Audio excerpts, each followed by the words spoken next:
Retour à l'essentiel sur France 24. Bonsoir à tous. Tout de suite, c'est l'heure de l'essentiel politique. Et l'essentiel politique ce soir, c'est avec Richard Verly. Bonsoir. Bonsoir. Fin commentateur de la vie politique française, journaliste pour le média en ligne suisse Blick.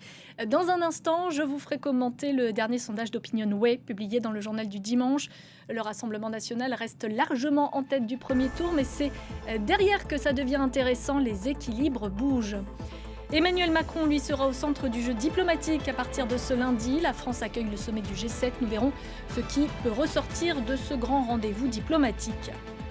Enfin, mardi, c'est l'entrée en liste des Bleus au Mondial 2026. Quel rapport avec la politique ? Eh bien, il y en a un. À chaque grande compétition sportive de football, les responsables politiques ne sont jamais bien loin.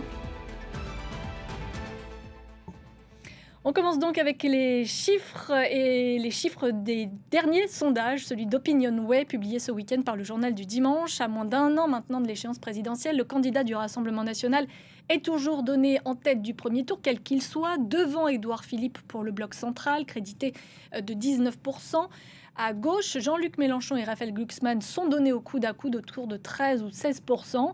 Raphaël Glucksmann qui tenait un meeting ce week-end à Aubervilliers, même s'il n'a pas encore déclaré officiellement sa candidature. Écoutez-le. Nous incarnons la gauche démocratique et républicaine et nous avons, nous, sur nos épaules, la responsabilité de barrer la route à l'extrême droite. Parce que tout le monde sait que Jean-Luc Mélenchon perdrait face à l'extrême droite et que donc l'envoyer au deuxième tour, c'est ouvrir les portes de l'Élysée à Bardella ou à Le Pen. Nous serons, nous, ceux qui feront en sorte que la gauche revienne au pouvoir. Raphaël Glucksmann ce week-end, Jean-Luc Mélenchon le week-end dernier. Ça y est, la campagne a bel et bien commencé. Oui, elle a commencé et à gauche, elle va être très sévère parce que ces deux candidats ne vont rien s'épargner. Jean-Luc Mélenchon, il sait sans doute que Raphaël Glucksmann est son plus coriace adversaire parce que Raphaël Glucksmann, il est jeune, ça compte face à un Jean-Luc Mélenchon qui est plus que septuagénaire. Raphaël Glucksmann, il est pro-européen face à un Jean-Luc Mélenchon qui a des réticences de longue date vis-à-vis de Bruxelles. Et Raphaël Glucksmann, par ailleurs, il peut séduire une partie de l'électorat de centre-droit, ce qui n'est pas du tout le cas pour Jean-Luc Mélenchon. Donc, Glucksmann a de vraies cartes. Il a fait un bon meeting à Aubervilliers, devant à peu près 4000 personnes.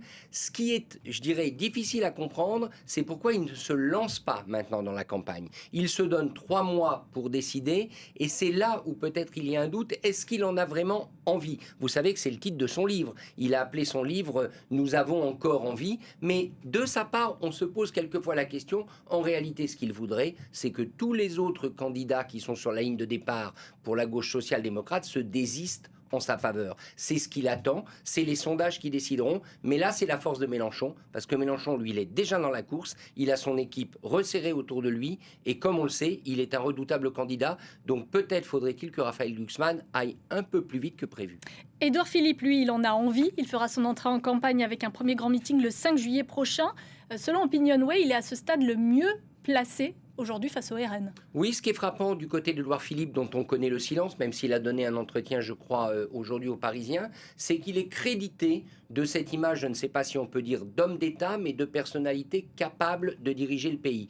Son socle n'a pas bougé. De ce point de vue-là, il est assez comparable à Emmanuel Macron. Édouard Philippe, vous savez qu'Emmanuel Macron a encore à peu près un socle de 20 à 25% de Français qui lui sont favorables. Eh bien, Édouard Philippe, il reprend un peu ça. Donc pour lui, c'est un véritable atout, parce que rappelons qu'il a un danger dans son camp, on en avait parlé ici même, c'est Gabriel Attal, qui lui s'est lancé dans la campagne, et entre les deux hommes, il va de soi que c'est les sondages qui feront la différence. Si d'ici 1 ou 2 mois, Édouard Philippe maintient son avance, voire augmente son avance par rapport à Gabriel Attal, il aura sans doute plié le match pour le centre droit.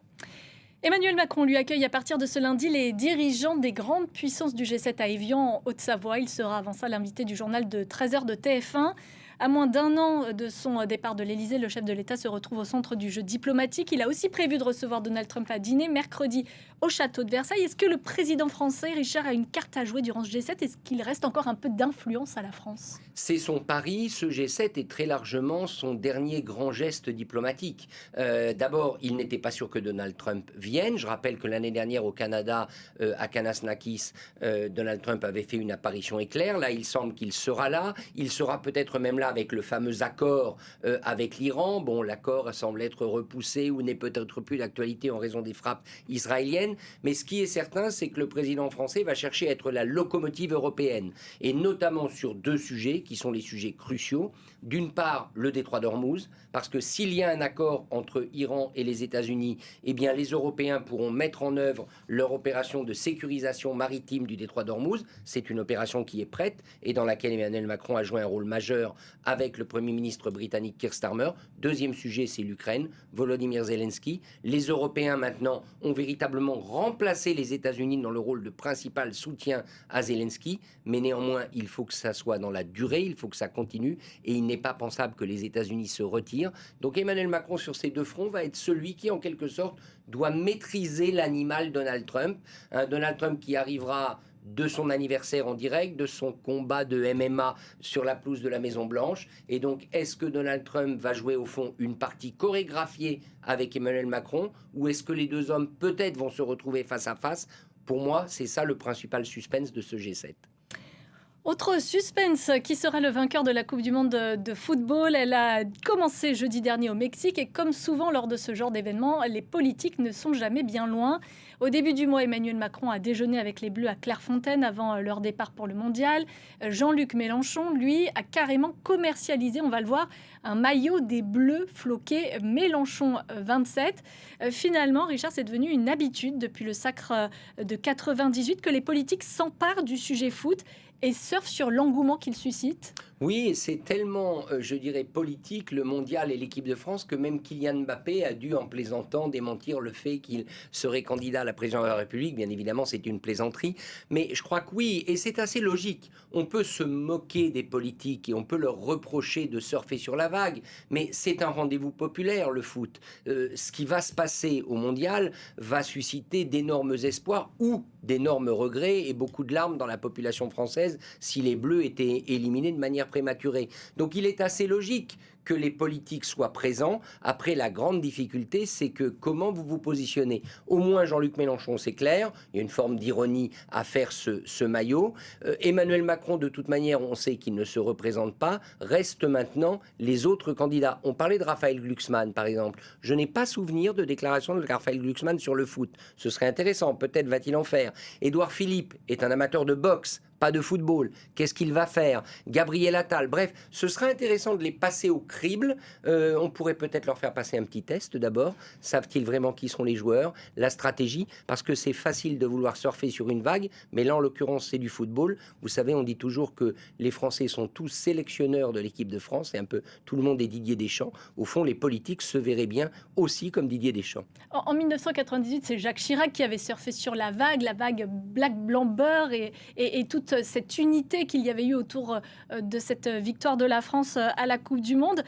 Mais ça n'a pas empêché Jean-Marie Le Pen d'arriver au second tour en 2002. Donc, quel que soit le résultat des Bleus, ça ne changera rien à l'élection présidentielle de 2027 ? Alors, ça ne changera rien au comportement et au vote politique des Français, mais je pense que ça peut changer quelque chose à l'ambiance du moment. Si, et il ne faut pas le souhaiter, l'équipe de France était prématurément éliminée, je pense que ça en rajouterait dans ce sentiment que le pays est en crise, que le pays est enlisé, qu'il n'y arrive pas. Vous savez, il y a beaucoup de gens qui pensent ça, que la France va mal, l'endettement, etc. Donc ça rajouterait dans cette espèce d'angoisse populaire nationale. Si en revanche, il y a une victoire, ou en tout cas une très belle prestation au mondial, ça peut mettre du baume au cœur des Français, et ça peut faire en sorte que les Français se disent « on est capable d'y arriver », et en général, quand les gens se disent ça, ils sont moins enclins à voter pour les extrêmes et pour les partis les plus radicaux. Voilà, c'est juste un pari, mais je dirais qu'une victoire française serait peut-être un moment où les Français se diront « ben voyons, on peut y arriver sans révolution ».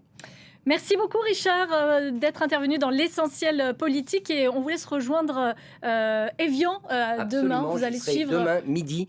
On attendra Donald Trump. Je ne sais pas si les journalistes vont préparer un gâteau d'anniversaire. À mon avis, non.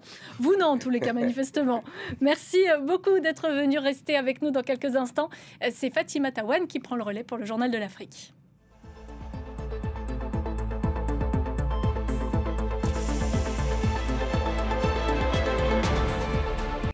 En 2021, Kaboul tombe aux mains des talibans. L'Afghanistan souffre aujourd'hui d'un apartheid sexuel. Où faire du vélo est un crime si l'on est une femme. Elles peuvent être persécutées, arrêtées, torturées, voire tuées.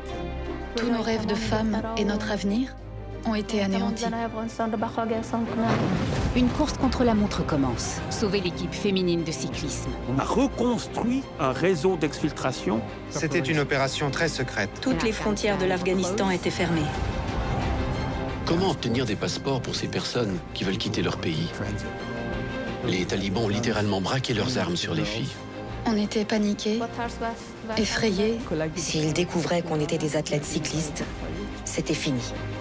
Et là, on a 125 personnes dans des bus, au milieu de nulle part. Et oui, mais là, on est un peu à court d'imagination. L'histoire vraie d'une mission impossible, les échappés de Kaboul, à découvrir sur France 24.